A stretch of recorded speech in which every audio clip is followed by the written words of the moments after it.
Now, in this episode, we're going to take you on a journey profiling the life and crimes of William Devin Howell, the most prolific serial killer in Connecticut history. And I want to welcome in my co-host, Brandy Diamond. And Brandy, we all know that these killers have unusual behaviors, to say the least.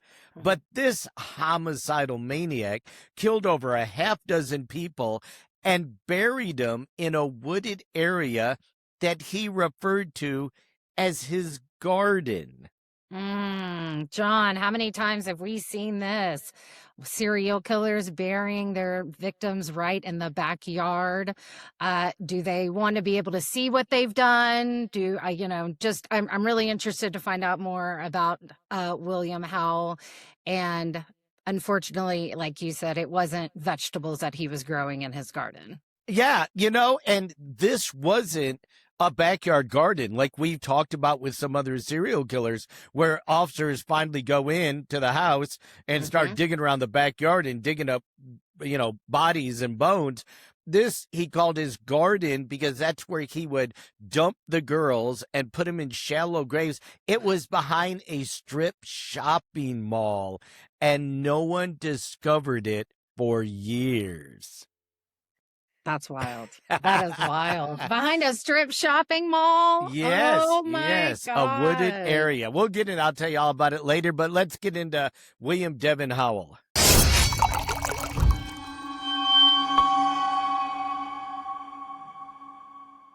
Okay, John, so today we are discussing serial killer William Devin Howell, born February 11th, 1970 in Hampton, Virginia. Like you mentioned, this is an American serial killer, the most prolific serial killer in Connecticut history. He was convicted of murdering 7 women during a 10-month spree in 2003. And then in 2017, while already serving that 15-year prison sentence for manslaughter, he was sentenced to 6 consecutive life sentences, 360 years in prison, John. So he's currently institutionalized. So what are we going to know about William Howell? What are we going to talk about first? What jumps out at me, Brandy, is you said that he killed 7 women in a 10-month period. Wow. That is a lot of murder in a very short period of time. And then did he just stop? What happened? Again, we don't see these serial killers stopping or taking a pause, especially after something as horrific as 7 women in 10 months.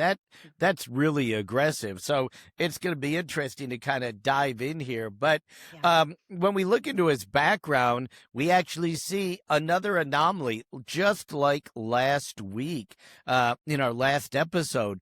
This serial killer came from a good family and a stable home.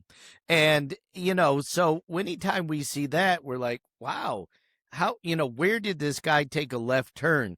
And I think with him, he had a falling out with some of his family members, and I think it was over his drug use. He started drug abuse at a very early age and got into crack cocaine. He was arrested multiple times for drug-related crimes, larceny, burglary, and, those usually go together. Right. When we start seeing young people getting arrested for drugs, we almost always see they're trying to feed their habit through larceny, burglary, theft, all kinds of other offenses because they don't care about committing the crime.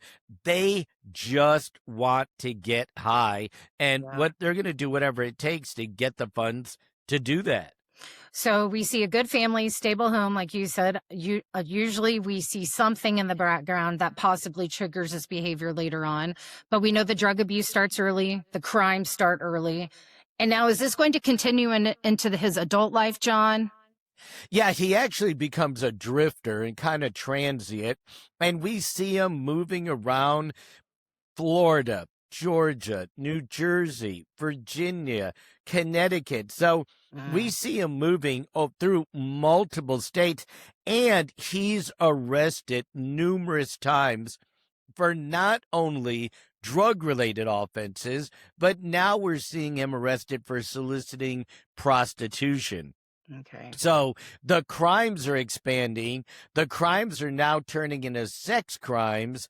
And he's being arrested in Florida, Georgia, New Jersey, and Virginia.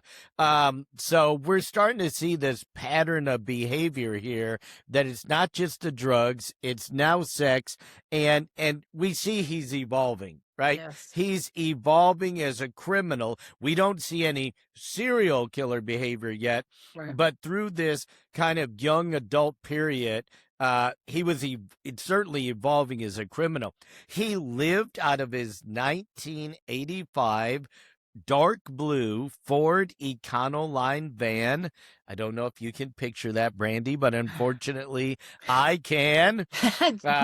John, my father actually owned one of these when I lived in Ventura, California, and the back seat actually folded out into a bed. So I am very familiar with the 80s and 90s vans.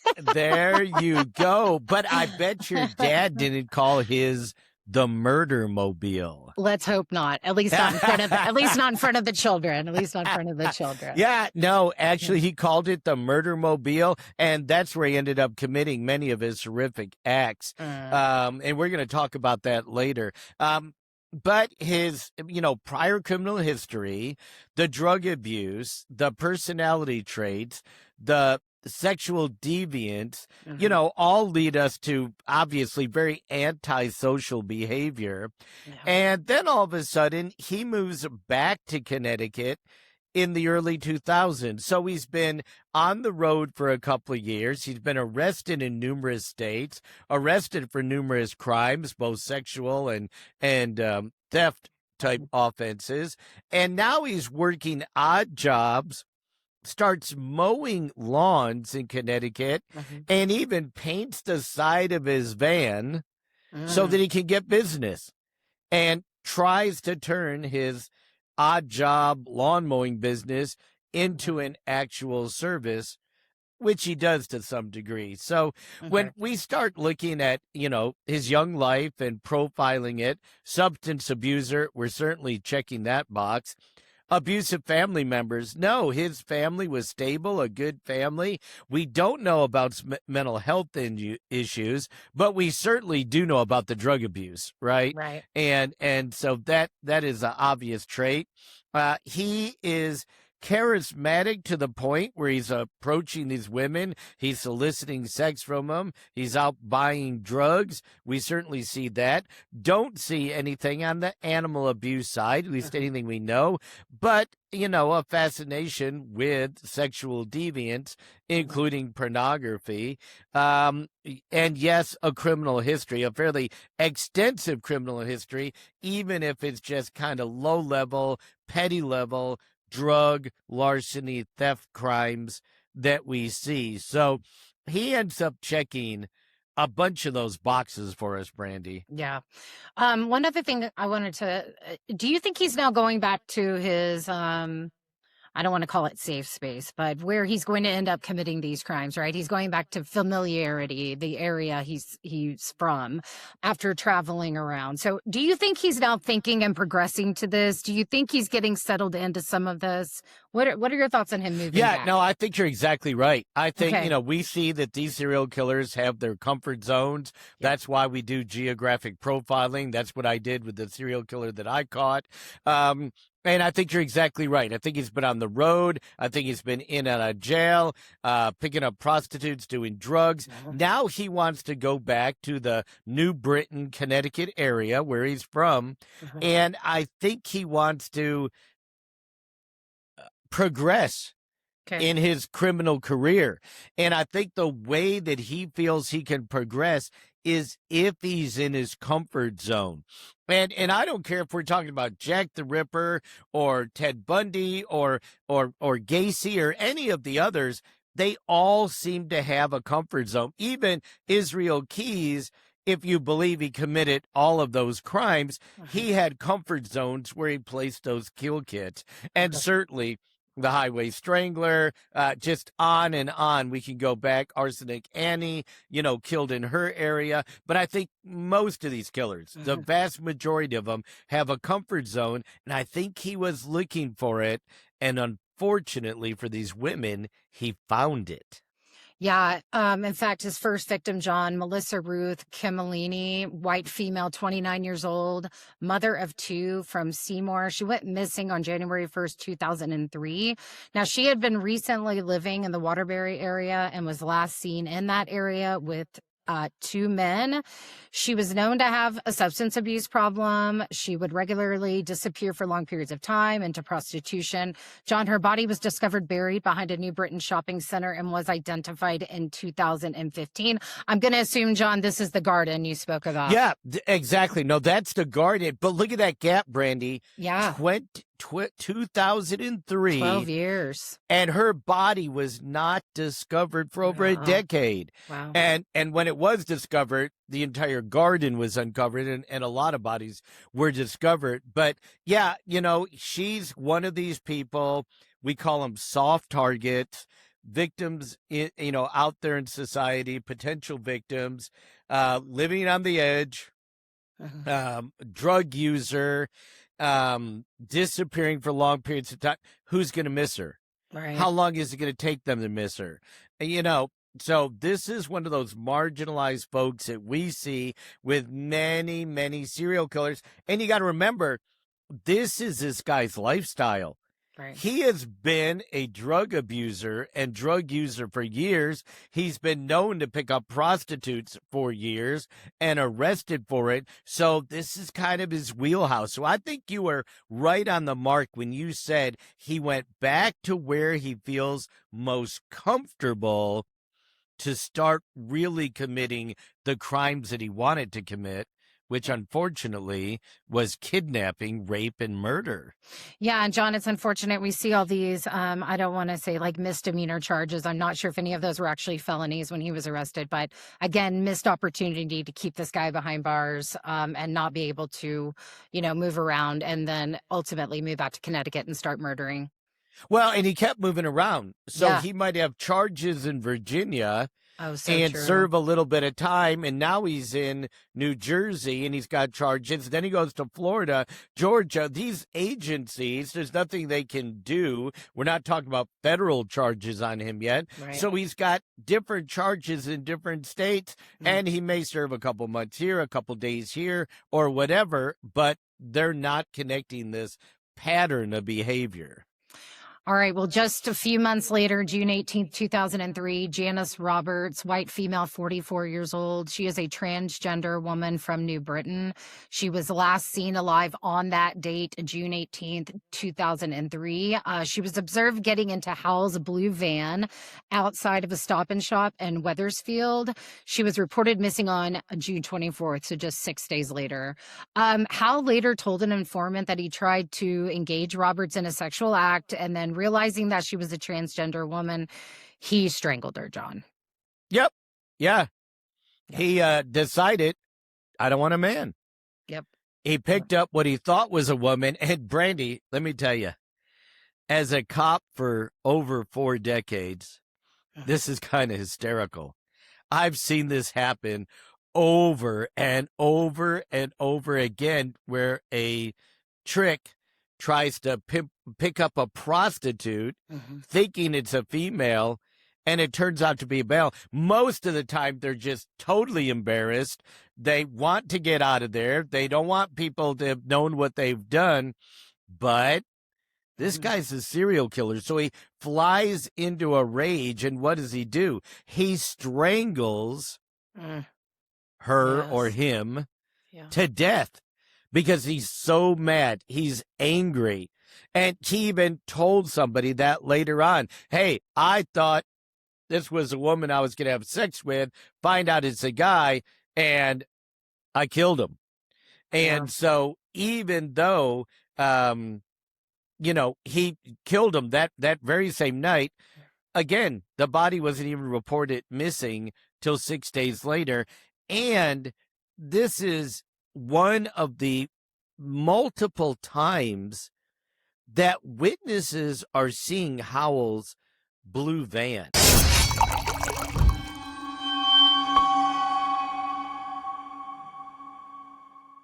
I was going to ask about that. We now have Yep. eyewitness seeing her, getting into the vehicle. And how many of these are we going to have, John, in this case of him being able and being seen and not trying to hide, right? His blue van. We talked about the number on the side of it, trying to get business, working as a gardener or Yep. plumber, Lawn whatever, care. Yep. lawn care, whatever he was doing. So we have eyewitnesses now. But doesn't that remind you of one of the last serial killers that we covered that was driving? I want to say, was it a yellow Pinto Oh, with red yes. racing stripes? Yes, and stayed in the neighborhood, drove In that car LA. all around. Yes, Yeah, in yes. LA. He was killing women for years in a yellow Pinto with red racing stripes, and they law enforcement never put it together. They never put the Unbelievable. witness statements together. So it happens. It It does. happens. And again, when you have different jurisdictions, even though this was 2003 and we're communicating much, much better by this time, um, still, when you have multiple jurisdictions, especially small agencies, they don't have that cross information. They're not doing briefings together. They're not sitting down and solving cases together. Every little agency kind of is working on its own. And that's what happens when you have an eyewitness that says, the last time I saw the victim, they were getting into a blue Econoline van.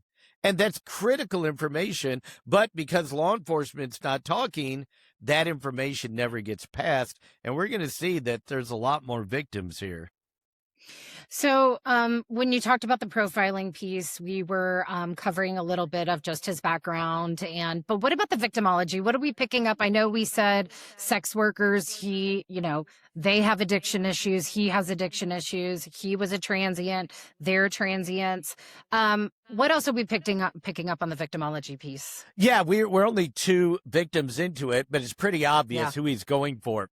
It's the women that he's been hanging around for years, the prostitutes that are out there, that are marginalized, that are working the streets. He's also, I think, looking for not just prostitutes, but ones that have an addiction maybe similar to his. So he can say, let's go do some crack together. Or, hey, I've got this. Let's go do it. We're going to go park somewhere.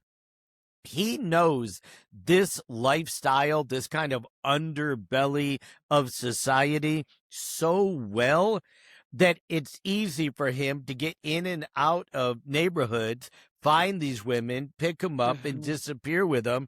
And he knows that simply promising them a ride or money or drugs is going to get him in the van. That's And right. so it is That's right. a very easy target pool here. And, most of these serial killers that we see targeting this group, female prostitutes, have been, soliciting them, been with them, using and abusing them for quite a long time. And he falls right into that category. And he did it through multiple states, and I'm sure he continued to learn. What was his best line? What could he use? How could he entice him to get in? Which women aren't going to go with him? So, like anything else, kind of a learning curve, and he is back in his home state where he feels comfortable and picking up these vulnerable women and starts dumping them in the same location. So this is we look at victimology, that's pretty straightforward, but also his MO and profiling, that is pretty straightforward too. He knows where he's going to bury the victims. So we know that this is a plan. He knows he's going to take the women into his van. What do you call it? Murder mobile. I think Yeah, he the called it. torture chamber Yeah. too, right? I mean, Yeah, that's where he he was tortured him, but very organized. Yes. yeah, he had a murder mobile. Well, again, is he studying other serial killers? He's not the first. The highway strangler. Remember, he outfitted his van with Oh yeah. shackles, and he took the locks off the inside of the door. The toy box killer spent $100,000 outfitting his torture chamber. These guys are learning from each other, and he turned his Econoline van into a torture chamber and a murder van. So very, very organized, I think we want to say, up to this point. Okay. Even to the point that, some said, well, he kind of just buried him in shallow graves in this general area. No, it wasn't a general area. He referred to it by name as his garden. So Yes. even though authorities might think, wow, that's really spread out, it's actually a very confined wooded area between the shopping behind the shopping mall, and it was his garden, so he knew that. Yeah. So from a profiling standpoint, we can really see the MO kind of coming together here. We see the crime scenes coming together, and certainly, like you pointed out earlier, the geography in and around New Britain and Southington areas of Connecticut. So, John, I want to ask you a question real quick. So, he has this murder spree within, 10 months, 9 10 months, months, yeah. 10 months. He was doing this well before, right? Picking up prostitutes, using drugs. He was already in the activity and then moves back to Connecticut and what we think started killing there. Do you think he just started to hate women? I mean, why do you think he wasn't killing prostitutes back when he started picking them up? Do you just think he was evolving and eventually he just wanted to, like, that was it just wasn't excitement enough for him anymore and he has to take that excitement to another level? I mean, the serial killers want to get that high, right? Whatever that high is. And we've talked about it. It's different with every killer. So some of them, the murder is the high. Some, the sex is the high. Some, the torture. Rodney Alcala, it wasn't the murder for him. It was strangling the victims till they were almost dead, reviving them and strangling them again. So for each killer, there is a different thing that gives them a high. I actually think that he might have started committing murders long before this. Okay. I was wondering. He might have started in other states, and there might be other bodies out there that aren't found. So many serial killers have what we call practice kills, and that's where they're kind of honing their skills, getting better. So maybe he honed his craft to the point where he actually did murder some other victims and said, now that I've gotten this far, I'm going to go back home and I'm going to start putting the victims where I can revisit them again, where I can see them, where I can visit my garden. So I think that there's a combination things here. His high was harder to get. I mean, I've said this so many times. We already know he was a drug abuser. With drug abusers, what happens? They keep chasing the dragon. They keep chasing that high. Serial killers are the same way. They keep chasing that high, whatever it is for them. And when they can't fulfill that need anymore, they do it sooner. The time period shrinks. Maybe the gravity of it, is even bigger, and they want to achieve that high. And again, I think that's where we start seeing that the murders get closer together, and it gives us a better opportunity in law enforcement anyway to catch them. They make mistakes. Well, I figured you were going to say you thought he started before. I kind of felt that same way too, or at least started doing like the practice kills, like you said. But let's talk about the garden a little bit, because you mentioned this is where he would place the bodies of his victims. We talk about bigger areas, right? There's been uncovering of bones and bodies in all different areas, and they say, oh, there's a serial killer working here. But this was a wooded area behind a strip shopping mall. There were shallow graves. The bodies were decomposed, and the first discovery was in 2007. And then the final ones were actually not found to 2015, John. And this was over 15 acres. Why do you think he chose this place, John? I think, well, one, he had easy access to it because if I remember right, he had at least one, if not multiple contracts for his landscaping business in and around that mall. So Okay. not only, was he familiar with the area, he was very familiar with it because he would go do his lawn care business in very close proximity to it. So it was nothing for him to be in and out of that wooded area, right? Uh-huh. You'd see the van by the shopping mall.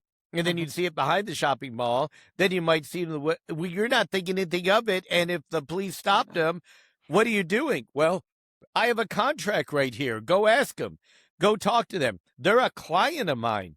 Yeah. It turned out to be a perfect cover for him, right? Wow. Because he could go freely in and out of the area. And the wooded area was fairly large. It was larger than the 15 acres, because we're going to discover how the bodies were found later on. But it was a fairly large area, undeveloped, you might say, behind the shopping mall. And were the bones scattered over the 15 acres? Did animals do it? Did he dump them? Did he keep expanding his garden? We don't know. But remember, the killing started in 2003. The first body wasn't discovered till 2007, and the final bodies weren't discovered till 2015. So even though police knew bodies were in that area, Mhm. they still took years to uncover all of them. Wow. All right, John, let's go ahead and talk about our third victim, Diane Cusack, white female, 55 years old. She is a resident of New Britain. She disappeared in mid 2003. Police say the last contact with her was on July the 9th during a landlord tenant dispute. So I don't know, John, maybe if there was a witness, but they know that there was contact with her and the landlord. Her remains were found behind New Britain Shopping Plaza in 2007, and she was identified 4 years later in Yeah. 2011. Now, she also had a substance abuse problem, had been out of contact with her family for years, had never been reported missing. I mean, John, perfect victim, right? Of Right. somebody, nobody's looking for her. Yeah, we talked about that victimology: drug user, sex worker, no family, no friends, no real contact. Obviously, she got into it with her landlord, probably didn't pay her rent. She probably went from, apartment to apartment, motel to motel. That's what we commonly see with many of these women. And because they don't have family, or maybe they're simply working with a pimp or something, Mm-hmm. he's not going to report them missing. And they're out of jail. They do shock probation. They may go to jail for 60 days and get out. They may get arrested. So you never know when these women are around. And poor Diane was never even reported missing at all. So we see 1, 2, 3 victims here. We're only halfway through 2003, and his killing spree is going to continue.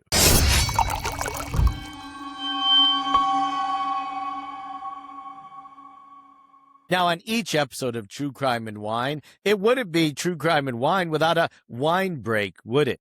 And we launched a new series of wines called The Investigation series. And today I want to talk about the third wine in that series, our True Crime and Wine branded wines, which is called Above Suspicion. And it's a sweet rosé that reveals refreshing Meyer lemon notes and light raspberry aromas. The mouth of it shows off flavors like strawberry and citrus.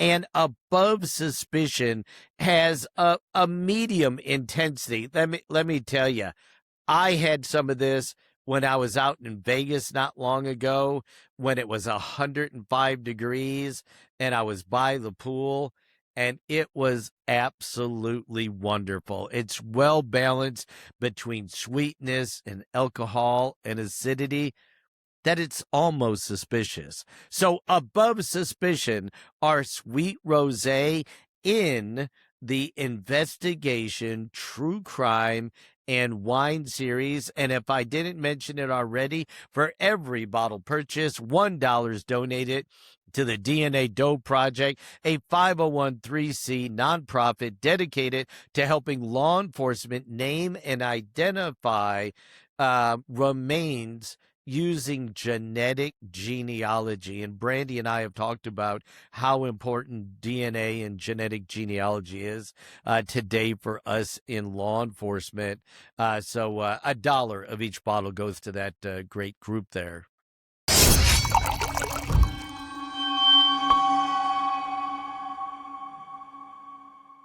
Okay, John, we are on to our fourth victim, Nilsa Arizmendi, white female, 33 years old.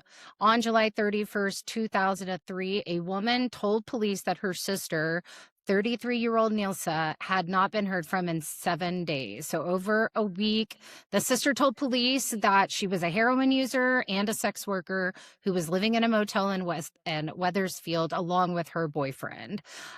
So I guess they do find the boyfriend, John, and he told investigators that he and Arizmendi had allowed Howell to stay overnight in their room and that he last saw her at 2:30 a.m. on July 25th when she got into Howell's van. Yeah, there you've got it. It doesn't get any better of an eyewitness. Right? The boyfriend of the missing woman, who was probably also her pimp, we don't know, but probably so because he allowed Howell to stay in the room and then for her to leave with him at 2:30 in the morning. So, I mean, that's pretty suspicious there. And she was last seen getting into his van. Her body, however, was not found. Remember, this is July 25th, 2003. Her body was not found until 2015. When police also recovered 3 other bodies. So the thing that kind of sticks out to me here is his last murder, as far as we know, was at least in or around July 9th. Mm-hmm. And because that's when the last victim had the dispute with the landlord. Now we're up to July 25th, and he's already getting another victim. So certainly he's getting a thrill out of this. He's getting a high, and he wants to keep getting that high. Yeah, a little over 2 weeks. I mean, that's pretty unbelievable. Okay, let's talk about the profiling of the MO of him, John. We talked about the van, right? It's been seen, the blue van. It's been seen multiple times. A couple of times now, right? That's right. As a matter of fact, the last victim said, I saw her getting into his van at 2:30 in the morning on the 25th and leaving.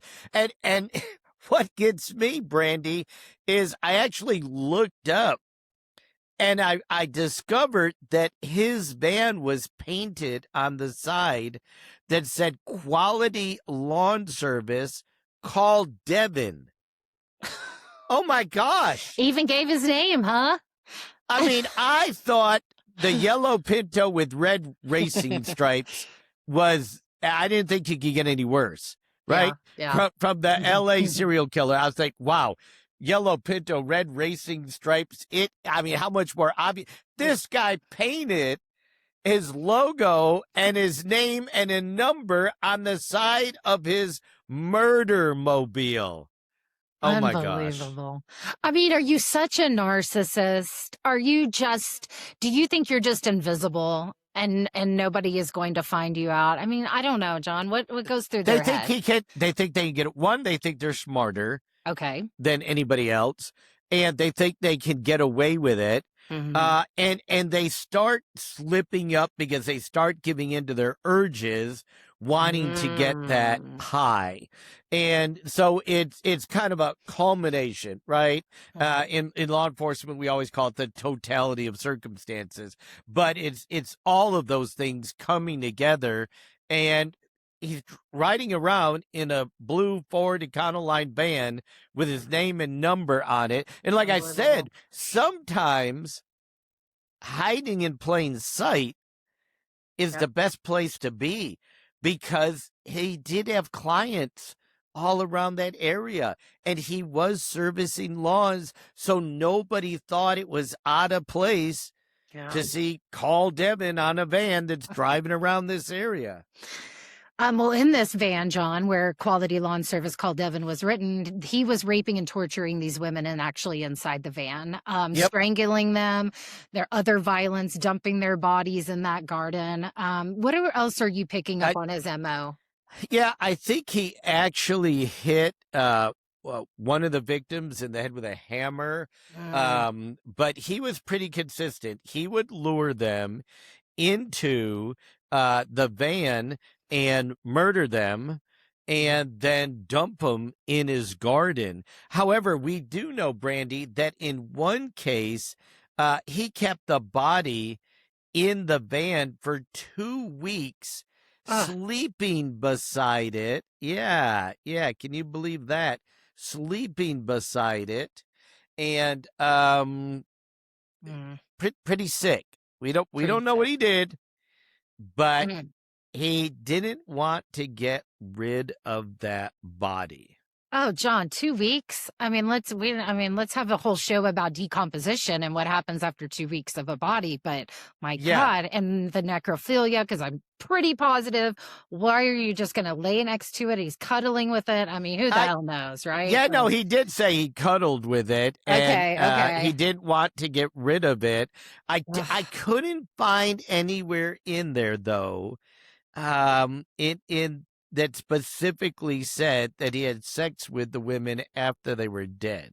Did he have Not sex with them before, all of them, or did he just pick them No, up and well, lure them? Do we no, know? I mean, the assumption is since they were prostitutes, he had been picking up prostitutes, that he had sex with them, and I think they're going to find fairly significant DNA in just a little bit here. You know, when it finally all comes crashing down on him, it's actually DNA that is his undoing. All right, so we're going on to Marilyn Gonzalez, white female, 26 years old, mother of 2 children, went missing in 2003 after she left her home in Waterbury. Her body was found behind that shopping plaza in New Britain on April 28th, 2015. Yeah, again, 12 years later. 12 Yeah. years later, it took them to find the body. And again, you know, we don't know a in-depth or detailed background on this particular victim. Folks say, oh, well, you know, she couldn't have been a prostitute or a sex worker. She had 2 children and Yeah. she had a residence, but you know, we've seen that in all different types of situations. So we're not exactly really sure what her background was, but he hasn't changed his victimology very much, right? Right. He stayed pretty consistent with sex workers that he could easily pick up, that he could lure in his van, drug abusers that he could promise drugs to and get in the van. So I don't know why his MO would have changed at this point. You know, he was very opportunistic in luring them in. And like, we haven't talked about this a lot, Brandy, but these killers put miles on their vehicle. They spend hours. They enjoy the search for the prostitutes. Now, is it hard to find them? No, you can usually find them in 5 minutes, right? Yeah. Once you know where the prostitutes are in your community, you drive there and pick them up. That's not what they're looking for. They will drive around for hours looking at one prostitute, looking at another, talking to one, talking to another, until they find the perfect one, the one they want. There's something that turns them on about that particular person at that minute. So it's not like somebody would just go, oh, I'm going to go pick up the first prostitute that I'd see. These guys spend hours trolling for these prostitutes. The prostitutes in every city, not only in America, but all across the world. The areas where they work are called prostitute strolls. The girls, they know that's where they can work.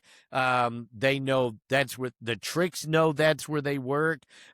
So it's supply and demand. Everybody knows that, hey, that's where, we can get what we want, do what we want, make our money, have sex, whatever their need is. And these guys will go from area to area, girl to girl, and just keep checking and checking and checking on these women until something strikes them. I remember Carl Watts in a quote for him, you were with scores of women. Why did you kill the ones you did? And he said, I could see evil in their eyes. So whatever it is that turns them on, one of the serial killers, the alphabet killer that we covered, he would rape, have sex with, literally probably hundreds of women. And then if he found out their initials, first and last name were the same, that's what his trigger was. And he killed him. So with this guy, we know he's highly mobile. He lures them in, sexually assaults them, or at least has sex with them in the van, strangles most of them. One thing we haven't talked about, though, that I haven't discussed yet is post-mortem dismemberment. So with some of these girls, and we don't know why, right? He will remove their fingertips or remove different parts of their body. And we think it's kind of to avoid detection or identification. And he will place the fingertips or other body parts in trash cans or dumpsters just alongside the road, wherever he sees it. And then he will take the rest of the victim and dispose of them in those shallow graves in his garden. So I'm thinking detection. I'm thinking spreading it out, right? Harder to detect. But why? Do you think he's starting to get paranoid? Because this is something new. Yeah, I do. I also wonder if the cutting of the fingertips, again, like, why take the body then back to this garden? Why not just keep disposing across the city and in trash cans? Why bring it back? And in fact, why bring them all back to this garden? So it's almost like he wants to keep a piece of what he's doing and then just try to dispose of the others along the other pieces along the way. But it's almost like his souvenir, in my opinion, to keep close to the him. Body? Yeah, whatever he's taking back to the garden. No, it might be, but why take the fingerprints off and then dispose of them in trash cans and dumpsters? That's not his MO. A thrill. Right? The LA serial killer that we covered, who was a garbage man, disposed of them in dumpsters all in his neighborhood and would get rid of body parts and things like that. We had another guy, I think it was a Kansas City butcher, that simply put them in garbage bags and set them out for the city, and the city took care of it. Why is this guy cutting fingertips off of women? I got to think he's getting paranoid. Maybe it was by being seen by Armise's pimp or boyfriend. Maybe it was being seen by somebody else, but this is a very different behavior, and I got to think that something occurred, and all of a sudden he's starting to get paranoid, but not paranoid enough. He still thinks his garden is perfectly fine, and nobody's going to discover it.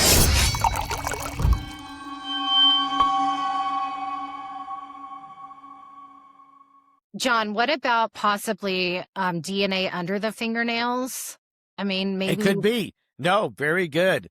Very good. I mean, 2003, we're well into the age of DNA, and we're going to see it continue to and evolve. He's doing this in a van, a small space. There's probably a lot happening in there, scratching, fighting back. I mean, there's probably a lot of DNA sitting under the fingernails of these ladies. So that's kind of what I first thought when I read that. There's probably a lot of DNA in the van. Everywhere. Can you imagine? Oh my gosh. Treasure trove.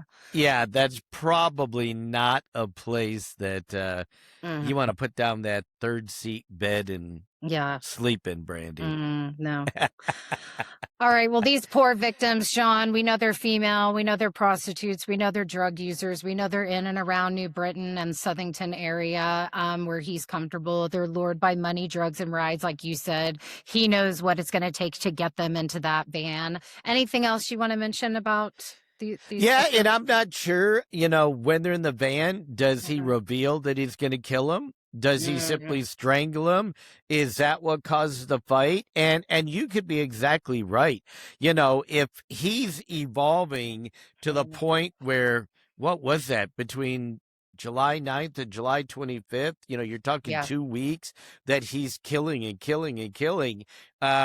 Maybe he's devolving at this point, and there's more of a struggle, more of a fight before he strangles him. And you're right, maybe they're scratching, they're cutting, and he wants to get rid of their fingertips or their fingernails or something, or get rid of the fingerprints. But again, by this point, look at the DNA that's in that van. Yes.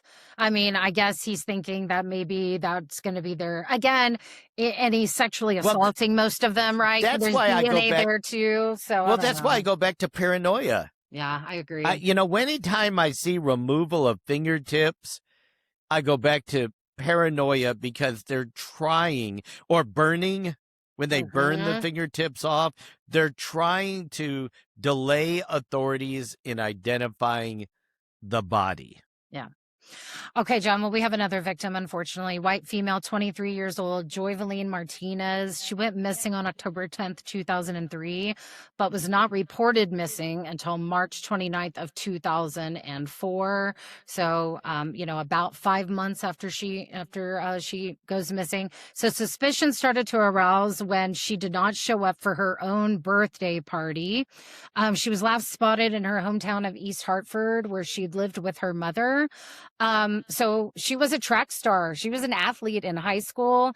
And at the time of her disappearance, John, she was unemployed. So probably got into drugs. Her life changed probably a little bit going into her 20s. Her remains were some of the first to be recovered from that shopping plaza area, the Garden, in 2007. And she was finally identified in 2013. Yeah, that goes back to the DNA we just talked about, right? During this period of time, there is a huge evolution in the use of DNA, in the identification of DNA. You know, we started it in the 90s. It finally got approved by multiple courts, late 90s, early 2000s. And then it just boomed from there, right? The technology that we use, DNA that used to take months to get back to the law enforcement agency and cost a fortune, now became very affordable, very quick, and stuff like that. So I think that during this period was especially important for DNA, and it's going to tie him to some of these crimes, just like we see today with DNA, with genealogy, the technologies that we're using, the implementation of AI is going to help us link so many unknown victims to their killers.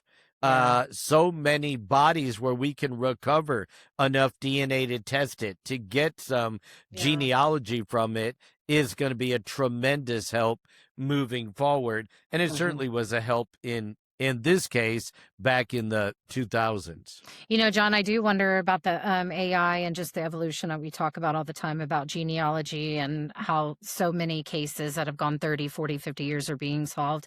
I know, and you know, as a police officer, and I just know because of research, that there are backups of sexual assault cases, test kits, things that have not been tested.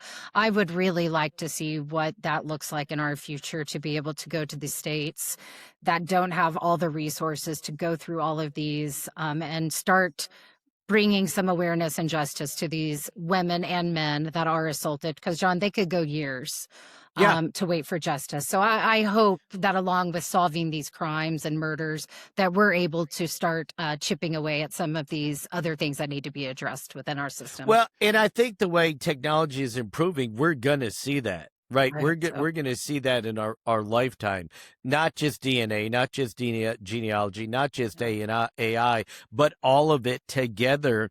We're already solving more cases, and we've covered serial killers that were captured off of not their DNA, but their family's DNA. So Mm-hmm. as that database continues to grow, we're going to be able to identify many, many more of these perpetrators. It really right now it's a matter of resources, time, money, investigators, to put it all together, That's right. right? Yeah, And do it. But I really think it's all going to come together, and you're going to see justice for a lot of these people. it's great. All right, we've got another victim, unfortunately, John. Mary J. Menard, a white female, 40 years old, mother of two from Waterbury. Now, John, this is a little different. We have a former addict.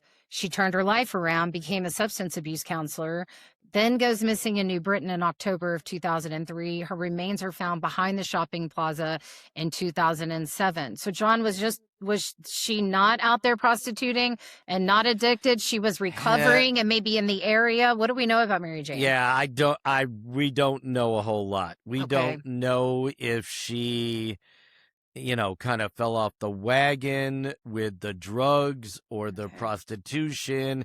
She could have been out there helping the women, trying to get Yeah. them into programs. We see that a lot. If you work prostitution areas, you will see unusual vehicles, unusual people. And I cannot tell you how many times I've stopped them and they've had identification and they've had their business cards. And they honestly weren't out there soliciting the prostitutes. They Mm-hmm. were trying to give them help. Yeah. Or maybe give their family help, or get them into a program, or give them food. But in my experience, nearly 100% of the time, the girls just rejected it. They Yeah. just absolutely rejected it. It didn't matter if they had kids, didn't matter if they lived in and out of motels. And it's not that they wanted help, but I had so many girls tell me, Brandy, over the years, I don't deserve it. Yeah. I don't deserve a better life. I deserve to be on the street. I deserve to be a drug addict. I deserve to be in jail. I deserve to be beat. Mm, I deserve to be. I cannot tell you mm. how many times I heard that from these women that Yeah. would try to get help. But yeah, there are numerous agencies and individuals Mhm. out there trying to provide assistance, but often it's refused. Yeah. And also, John, maybe is a feeling of defeat in some of that they've gone this far and there's no going back to whatever that normal life was at whatever point in their lives. So, Well, it really it difficult. depends culturally too. Sure. I have seen that in the Native American community, there's no way they can turn back. Yeah. They believe that they will never be accepted back into the tribe, back into the family, Mm, um, and and they're just, no, I'm not going to go back. They are never going to accept me. mm. I'm never going to get better. I'm Yeah. never going to recover. So Mm, yeah, it is really wild. And I hear people all the time, oh well, the girls are the victims. If they're victims, they're probably victims of their that's circumstances, right. right? That's right. Maybe sexual abuse at home or assault at home or drug use or whatever. But the vast majority of these women absolutely refuse help from just about every agency. Yeah. Okay, so we talked about the victimology and the profiling piece of this. A little organization, a little disorganization. We're starting to see the postmortem dismemberment. We know he's killing them in his van, dumping them in the woods, getting rid of their bodies along the way in different disposals, but then using the garden as his shallow grave, strangulation, and a hammer. Anything else we need to know about the profiling? Yeah, I think what sticks out to me is the shallow grave in the garden. Mm-hmm. Does Mm-hmm.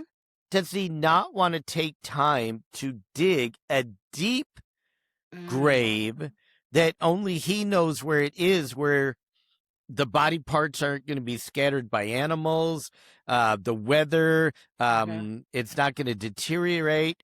Does he think he doesn't have enough time?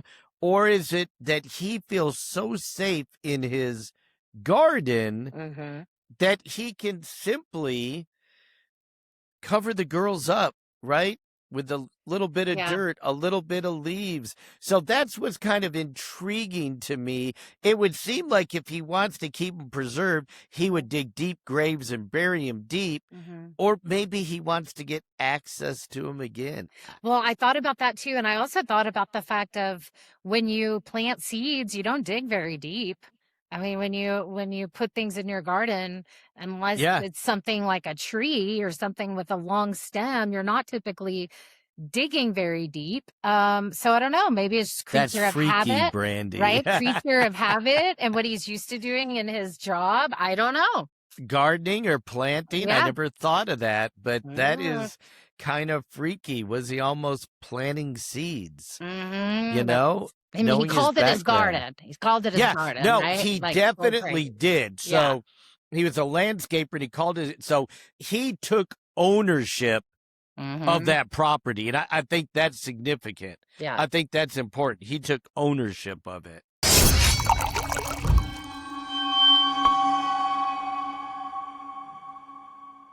I can't believe it, but I've actually got another big announcement.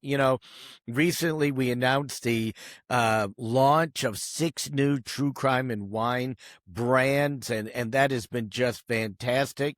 But earlier this year, I took a trip to Italy, to Tuscany, with my wine club, and it was just amazing. We had wine lunches, wine dinners, we toured historic Tuscany. Absolutely wonderful. But after a lot of calls and emails from our fans who said, when are we going to do true crime and wine in Italy? Well, I talked to our trip coordinators and we're going to make it happen in November. Yeah, November of this year, November 26th. We're going to be traveling to Tuscany. We're going to do a special true crime and wine week. We're going to have a true crime tour guide take us around Florence. And Florence has just tons of history, from the Medici family all the way up to the Monster of Florence in the 1980s. We're also going to have a special guide take us through Siena, which has been the site of many, many assassinations over the years. We're going to do a cooking class in Florence, and of course, many wine tastings, wine lunches, wine dinners. It's all going to be fantastic. True crime and wine in Italy. If you want to go, just email us at truecrime@casarowines.com. True crime at casarowines.com. That's CASSARO, wines, plural. Simply shoot us an email. We'll forward that on to the tour group that is producing this, and they'll send you some information. No obligation, anything else. They'll just send you some information. And when we get the group filled, which is going to be a very small and private group, I promise you, then we'll book the trip doing true crime and wine in Tuscany.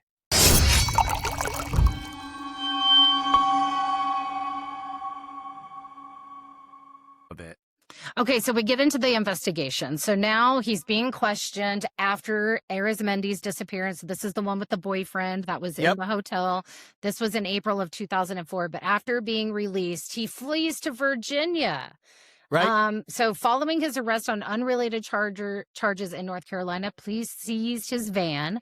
They started discovering several of the seat cushions had been removed, but blood from 2 people was found soaked into the floor of the van underneath some carpet. All right, so now we've got some DNA and some blood. Yeah, and we see this pattern of behavior, right? Right. He was questioned in Connecticut. He probably panicked. He said, I got to get out of here. It's no longer my comfort zone.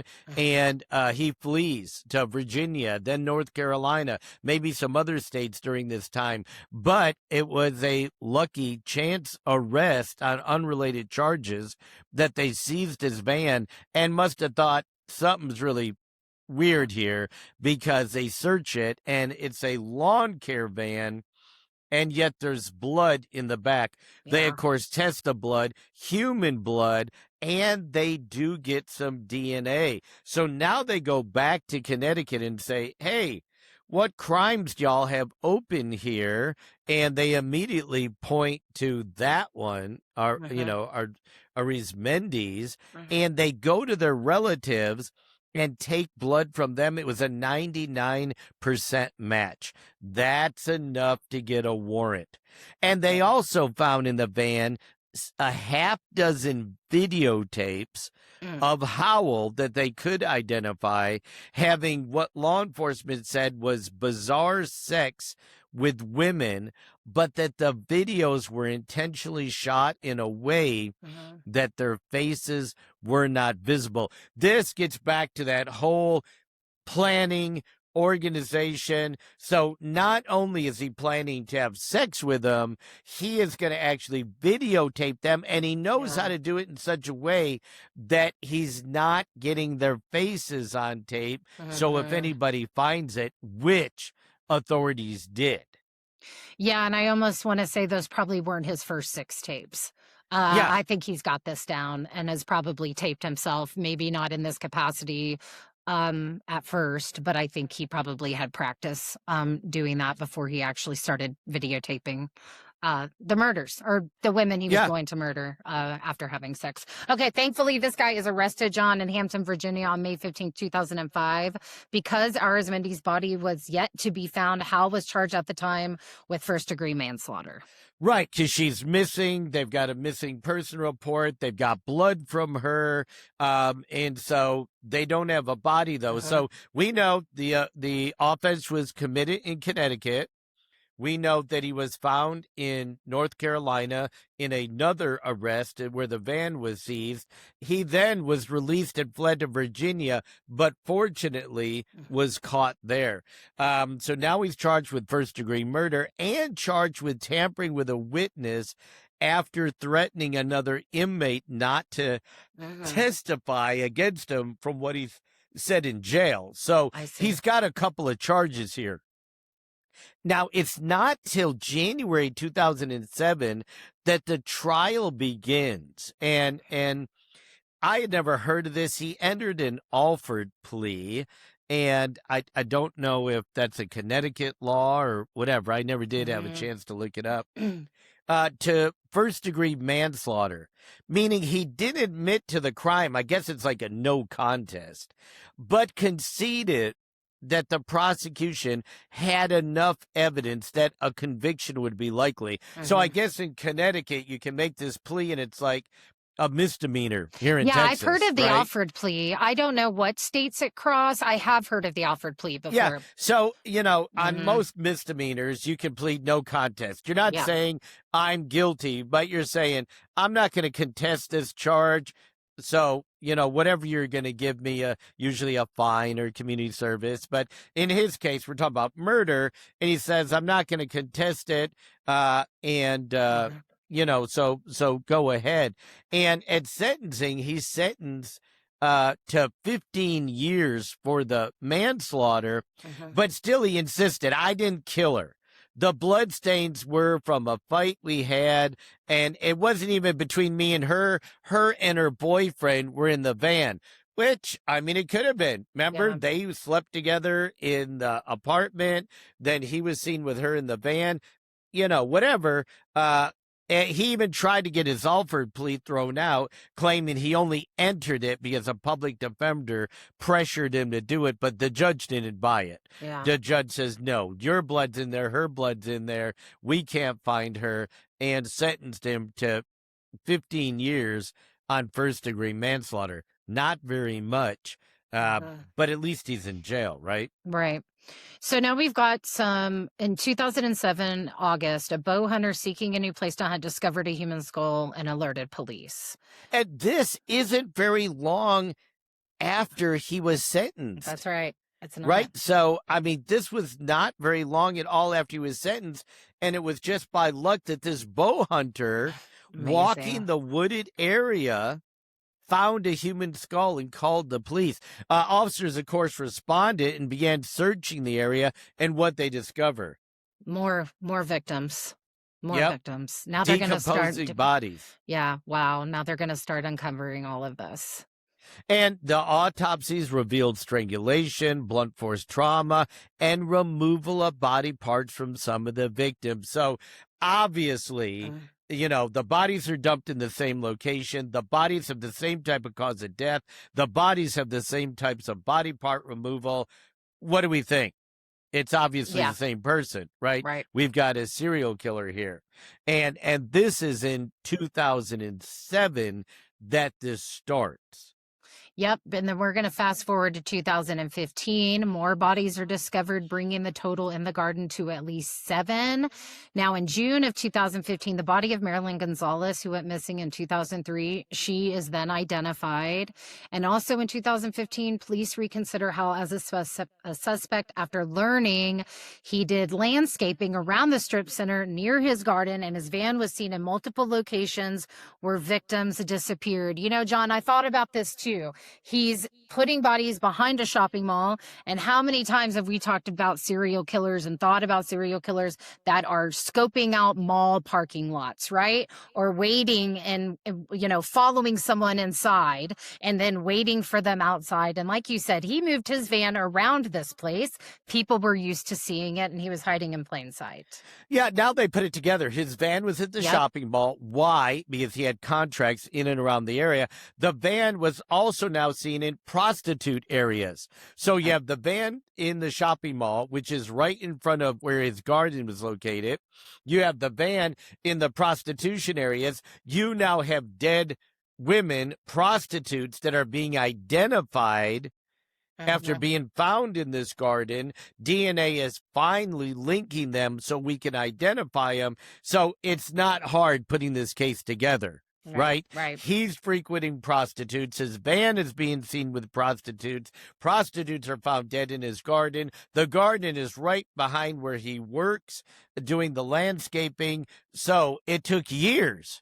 Yeah. Remember, he was killing in 2003.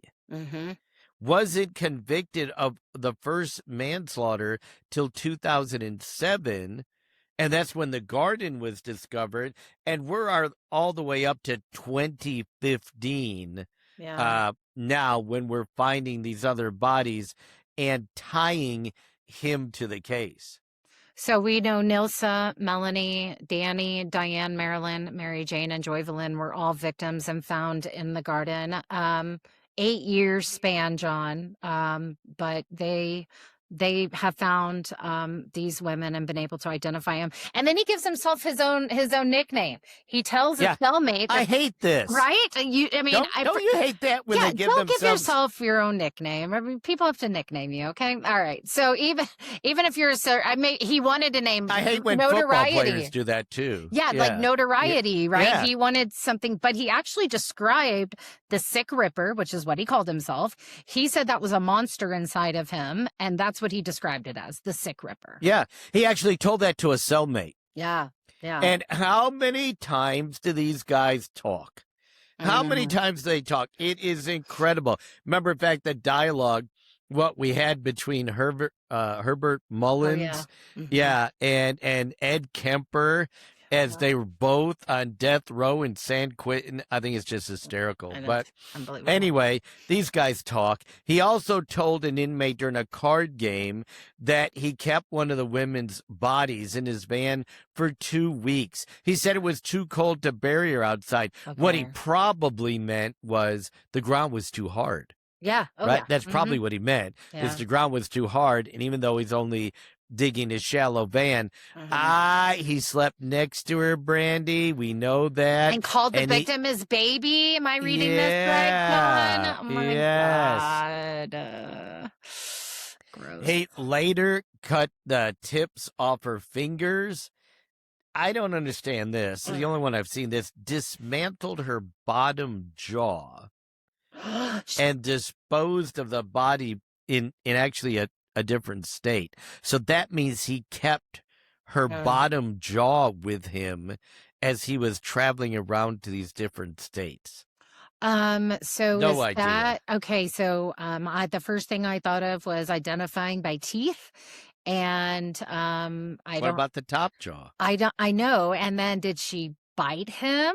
Did he get angry? I don't know. Like those are I have no things idea. that come to my head. Okay. I have no idea. The fingertips I can kind of assume. Yeah. But bottom jaw, I don't know. Weird. Anyway, on November 17th, Howell is sentenced in those other murders, Brandy. Okay. 6 consecutive life sentences, 360 years total, and he pled guilty to the murders of Cusick, Martinez, Menard, Gonzalez, Caminini, and Roberts.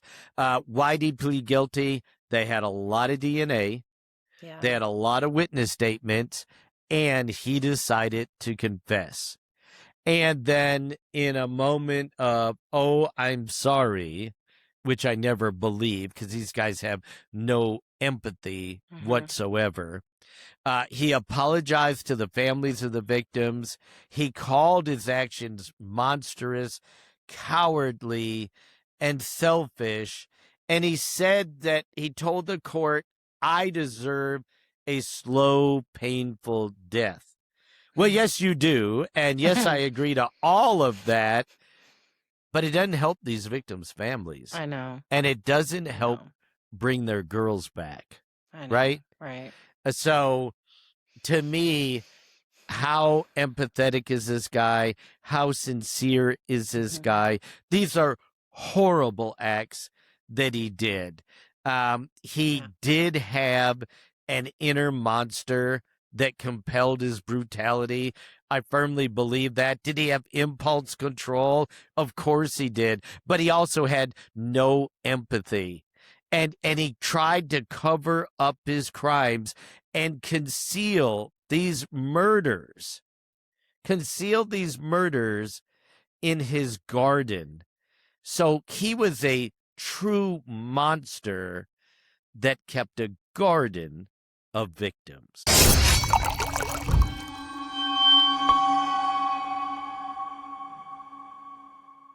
Now, as we put a cork in this edition of the True Crime and Wine podcast, I want to remind all of our listeners, you can follow us on our socials at JJ True Crime and Wine. You can find out where we're going to do our live shows and when the next podcast is it's coming up, and communicate with us. Email us at truecrime@casarowines.com. So you can get in touch with us there.